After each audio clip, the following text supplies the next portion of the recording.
Welcome back, Downwoods. So today we're doing things very weird. This is a presentation that I had wanted to do last week, talking about the hells and why you should practice the precepts, why you should try and be as moral as you possibly can. Well, here's the list of all the hells that I was gonna read off. This comes from the Sutra of Bodhisattva Ksitigarbha's Fundamental Vows. Now, Ksitigarbha is known throughout Asia by various names. The one that you'll find most often is probably Jizo, or Jizo in Japanese, or Zizang in Chinese. And Jizo is this really awesome figure. We even see him in this really awesome anime on all the hells that you should totally watch, and I'm absolutely gonna link to, just because it's hilarious. It's on Crunchyroll, and you can view it for free. And they talk, especially in the first opening, about all of the different hells, right? They have a slightly different numbering system than Jizo uses here, but you'll see similarities. Also, another good example of why you shouldn't want to go to hell. And side note, also a really good explanation of how the military is in fact a kind of a hell, right? Because the hell that they're talking about is essentially a bureaucracy. And what do we get? What do we get all bent out of shape about more often than not in the military? Bureaucracy, right? So you can kind of see it as as a military unit, right? That you would be part of. It's absolutely worth a watch. It's hilarious. But okay, back to the Sutra of Bodhisattva Jizo's Fundamental Vows. Right? So we're reading in chapter 5 where he goes through the names of all the various hells, which I have helpfully listed here in a nice big little circle, and we're going to go through one by one. Right? I was going to try and sing this to the tune of the Animaniacs World Map song, but yeah, I'm just not qualified enough to do that. We'll put it that way. My singing is worthless. So, let's start out. Chapter 5, the names of the various hells. Jizo replied, I've cut certain portions of this out to make it a little bit easier and a little bit faster.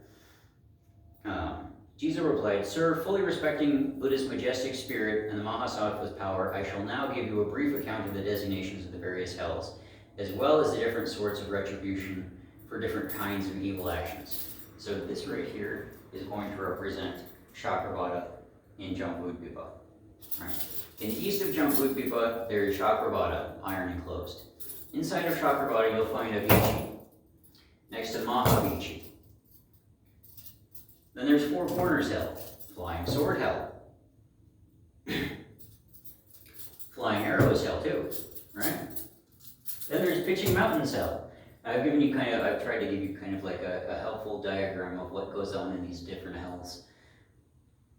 Pitching Mountains is followed by Piercing Spears, followed by Iron Cart, Iron Rack, Iron Bulls, Thousand Knives, and Iron Mules, right? Next we move on, there's Molten Copper, Embrace Pillar, that's like a pillar of heated copper. There's Flowing Fire, which I've essentially described as lava. Roll with it. There's Pulling Tongue, File Head, Scorch Feet, Peck Eyes, Iron Shots, which is essentially they're shooting little shots of iron at you, really hot iron, aka they're probably, you could pretty much equate this to firing off, they didn't really have guns back then, but roll with it as if it were, right? So iron shots are being shot at you. There's Fight Coral Hell, Iron Axe Hell, Much Hate Hell, you get Yell Shot Hell, Strip Tough Hell, where they strip you down. Excrement Hell, Copperlock Hell, Fire Elephant Hell, Firehound, Fire Horse, Fire Ox, Fire Hill, Fire Rock, Firebed, Fire Beam, Fire Hawk, Fire Wolf, Sawtooth, Peelskin. That one sounds like probably one of the worst of them. Drip Blood Hell, Scorch Hand Hell, Burn Feet Hell, Inverted Thorn Hell. And there's Fire and Iron Abode Hell, which is essentially your house becomes solid iron, hot iron, and solid fire. And I don't know about you, but I don't want to live there.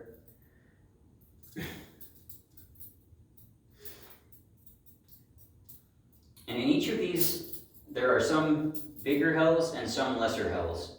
Some have just one or two. Some you basically just add zeros to the end of that. Right? Tens, 3, 4, tens, hundreds, thousands of little mini hells in each and every single one of these hells. You want to go there? You want to have some fun? It ain't fun. You don't want to be there. I don't want to be there. None of us do. Right? So those are the larger of the hells that we obviously aren't going to get into all of the multiple thousands of tiny little ones underneath each of these. But that's all your hells. So, what do you do to get there? Bodhisattva Jizo, explaining further, said, "Sir, these are the places and manners in which sentient beings in South Jambudvipa who create bad karma by leading evil lives receive their retribution. Karma is tremendously powerful. It is capable of covering the world. It is capable of plumbing the vast ocean depths. You're not escaping it. Therefore, sentient beings should not neglect lesser evils as being not sinful, for retribution will be meted out to them after their deaths for every bad intention or violation, even though it be as small or insignificant as an iota." Right? Now, obviously we're going to want to counter this, right? So this is where the morality piece comes in. This is where the precepts come in, where if we are doing our best to follow the precepts, yeah, we're going to fail, we know that, right? If we're perfecting our morality, if we're perfecting our practice of morality, that's how we negate all of what he just said, right? And he gets into that later in later chapters in this one, which we're not going to go into today. Now, by virtue of Buddha's majestic powers, I shall give a brief account of the various kinds of retribution for different sins in the hells that I have mentioned. I hope only that you will listen carefully to my words.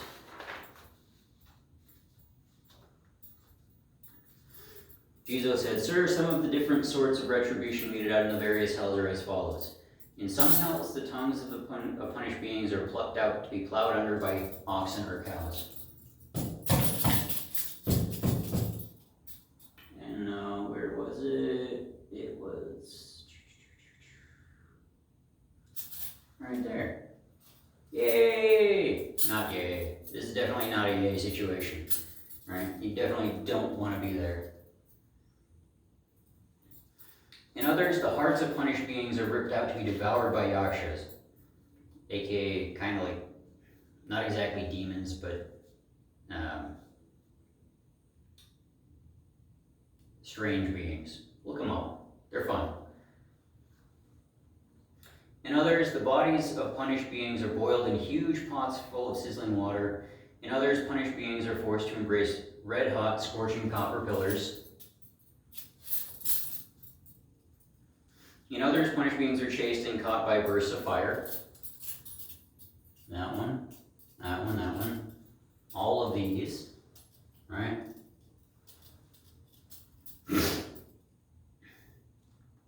In others, it is always cold. In others, there is limitless, filthy excretion. Da, da, da, da. In others, darts and pellets are whizzing and shooting about.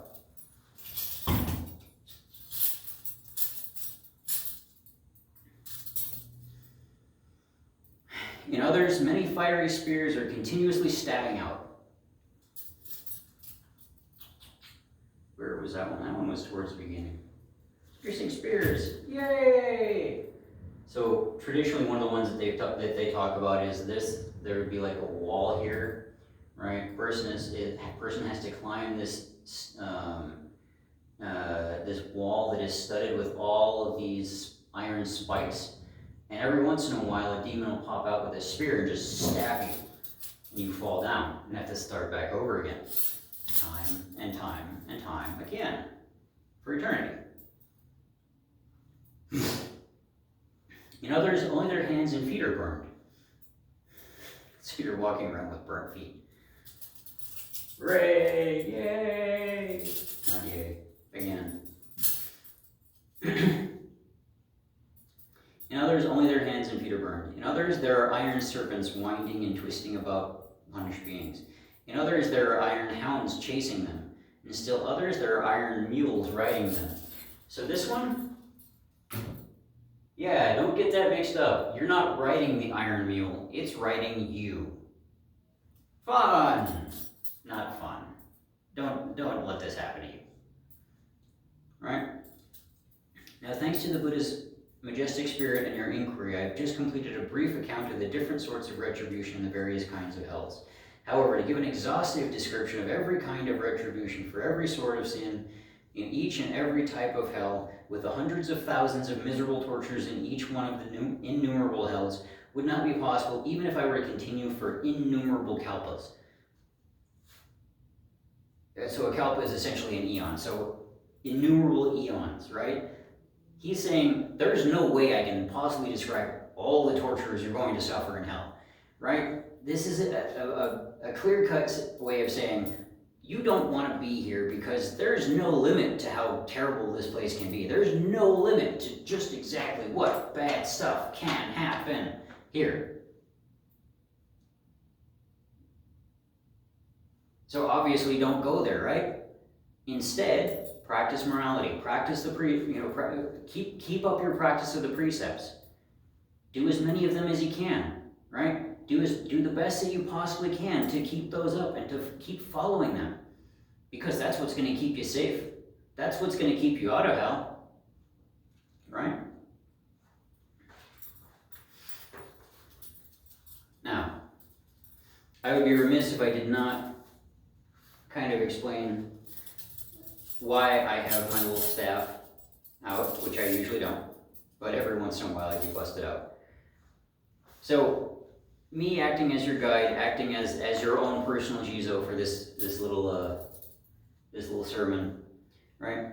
I would be completely remiss if I didn't talk about Kenny's awesome work on Jizo. This is a depiction of Jizo from a traditional picture that it shows him holding his staff, and he's got his little jewel in his other hand, and he's in meditation. And so here's one thing that the Mahayana side of the house did that was really awesome, right? I'm going to keep him up. So he is a bodhisattva who will advocate for you. I believe I mentioned this earlier at the beginning. He is the bodhisattva who will advocate for you in hell, right? And he is seen as having just limitless amounts of different, how do we say this? Different emanations, right? So he can show up in all kinds of different places, and he does show up in different places, right?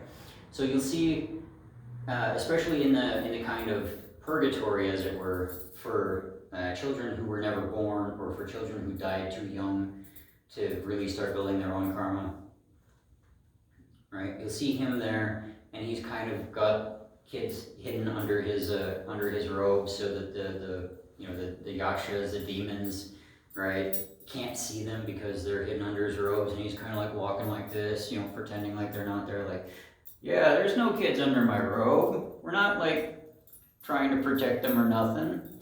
Yeah, everybody knows what's going on there, but yakshas obviously aren't going to attack a bodhisattva. Especially not one who's sitting there going to the various hells and waiting until they're cleared before he will leave. Right? So Bodhisattva Jizo has a lot of meaning, and I find him to have a lot of personal meaning because he does go to the hells, right? And so even as I was coming into the chaplaincy, the essay that they require you to write for, before the interview, I wrote it on Jizo because Jizo is that important, right?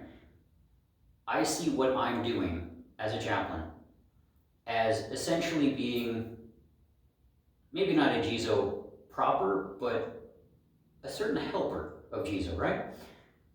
I see Jizo is going to all of the hells and trying as best he can to offer that salvation, to offer that wisdom, to offer that, that perfection to all of the beings in the various hells so that they can start practicing, so that they can start building a little bit of morality and get out of there. And, hopefully not come back later.